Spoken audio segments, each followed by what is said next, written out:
साहिल पे कि उसने सौरभ को इस तरीके से मुस्कान के साथ मिलकर वो मारा है। वो सब निकल के आ जाएंगे सर, थोड़ा सा टाइम दो। तो आपको ठीक है। क्या लगता है कि मतलब साहिल वो कर सकता है ऐसा, या मतलब क्या लग रहा है आपको? अब जो बच्चे, अगर कोई पुलिस वाला, अगर कोई क्या नाम ट्रैफिक पुलिस भी मिल जाए, हाथ रोक दे बाइक पे, तो पसीने छूट जाते हैं उसके, वो ऐसा कर लेगा।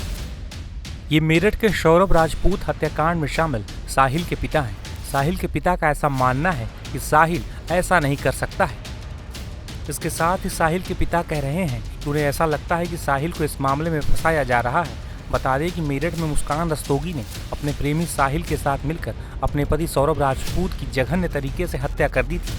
हालांकि अब साहिल के पिता ने अपने बेटे को लेकर कई ऐसे दावे किए हैं जिससे हलचल मच गई है।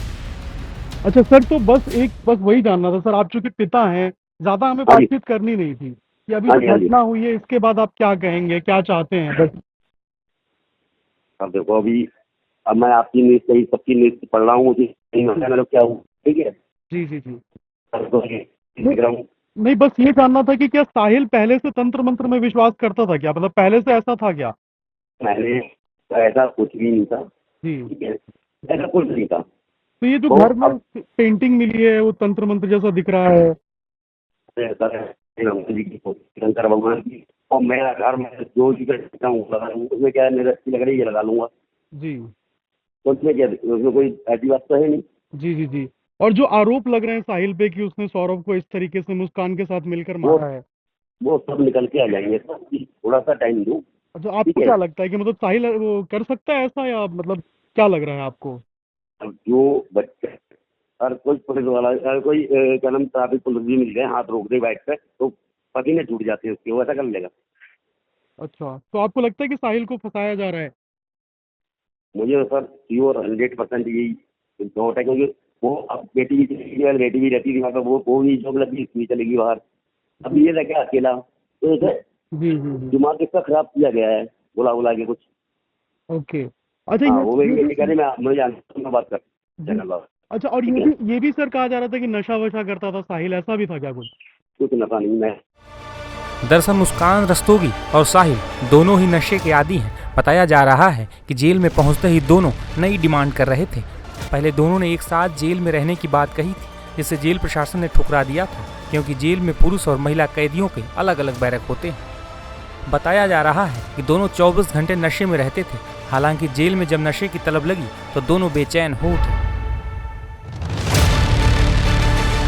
बता दें कि जेल में मुस्कान रस्तोगी ने जेल अधीक्षक से मिलकर सरकारी वकील दिलाने की मांग की थी। अब साहिल ने भी ऐसा ही किया है। जेल प्रशासन का कहना है अभी तक इन दोनों आरोपियों से मिलने कोई भी इनके परिवार या जानकार जेल में अभी तक संपर्क नहीं साधा, ना कोई इनसे मिल पाया। क्या क्या उन्होंने डिमांड की है और किस तरीके से वो रह रहे हैं, अब 5 रातें गुजर चुकी हैं साहिल और मुस्कान की मेरठ जेल के अंदर। हमारे से बात करने के लिए मेरठ जिला जेल के जो वरिष्ठ जेल अधीक्षक हैं डॉक्टर वीरेंद्र शर्मा जी मौजूद हैं, उन्हीं से जानते हैं अब उनके क्या हालात हैं और जेल में क्या क्या उन्होंने मांग रखी है। डॉक्टर साहब, ये जो मुस्कान है उसने सरकारी वकील की मांग की थी, अब उसके बाद में साहिल ने भी सरकारी वकील की मांग की है, कि कितनी सच्चाई है और क्या है? ये बात सही है कि पहले मुस्कान ने सरकारी वकील की मांग की थी, उसकी प्रक्रिया प्रारंभ कर दी थी, और कल साहिल ने भी रात को ये कहा है कि उसे भी सरकारी वकील चाहिए, क्योंकि कोई भी व्यक्ति जेल में ऐसा नहीं रह सकता जिसके पास विधिक सहायता ना हो। उसे विधिक सहायता की आवश्यकता पड़ती है केस लड़ने के लिए, तो उससे भी प्रार्थना पत्र लिया जा रहा है। उससे कहा गया है कि आप प्रार्थना पत्र दीजिए, और दोनों प्रार्थना पत्र आज माननीय न्यायालय को हम लोग भेज देंगे कि इनको सरकारी वकील उपलब्ध कराया जाए। अतः ये बात बिल्कुल सही है कि साहिल ने भी अब सरकारी वकील की मांग की है। अच्छा, बताया जा रहा है कि जो मुस्कान है उसका प्रेगनेंसी टेस्ट हुआ है या कराया जाएगा? देखिए, अभी केवल स्वास्थ्य परीक्षण जो प्रारंभ में जैसे ही बंदी आता है कारागार में होता है वो हुआ है। प्रेगनेंसी टेस्ट की ये प्रक्रिया है कि यदि कारागार चिकित्सक पाते हैं कि प्रेगनेंसी टेस्ट होना चाहिए तो वो हमको लिखित रूप में देते हैं। फिर जिला महिला अस्पताल से गायनोकोलॉजिस्ट को हम बुलाते हैं, यदि वो रिटर्न में रिकमेंड करती हैं तो महिला को जिला महिला अस्पताल भेजकर प्रेगनेंसी टेस्ट कराते हैं। अभी जेल चिकित्सक ने ऐसा कुछ लिखकर नहीं दिया है। यदि उन्होंने लिखकर दिया तो पूरी प्रक्रिया का पालन करते हुए प्रेगनेंसी टेस्ट कराया जाएगा। अच्छा, इनको जेल में नशा ना मिलने की वजह से बताया जा रहा था कि इन दोनों के हालात ख़राब है, तो अब इस वक्त जो इनको नशा नहीं मिल रहा है, 5 रातें इनकी गुजर चुकी हैं, अब इनकी क्या कंडीशन है? नशे की अब भी डिमांड कर रहे हैं, अब भी बेचैन हैं, रातें किस तरीके से कट रही हैं इनकी? देखिए, नशे के आदी थे, इसकी वजह से प्रारंभ में दिक्कत हुई, तो विड्रॉल सिम्टम रोकने की जो दवा दी गई, नशा मुक्ति केंद्र जो जेल में चलता है उसके माध्यम से योग, प्राणायाम, ध्यान के माध्यम से छुड़वाया, नशा धीरे धीरे छुड़वा रहे हैं, उससे लाभ हुआ। तथा आवश्यकता पड़ी तो जिला महिला अस्पताल से महिला के लिए 2 काउंसलर्स बुला के उसकी काउंसलिंग कराई गई है, तथा जेल चिकित्सक के द्वारा साहिल की काउंसलिंग कराई गई। उस काउंसलिंग से भी काफ़ी लाभ मिला है और धीरे धीरे नशा इनका छूट रहा है, तथा नशे की जो आदत है, मांग है, वो कम हो रही है और सामान्य जीवन जेल के अन्य बंदियों की तरह ये लोग व्यतीत कर रहे हैं।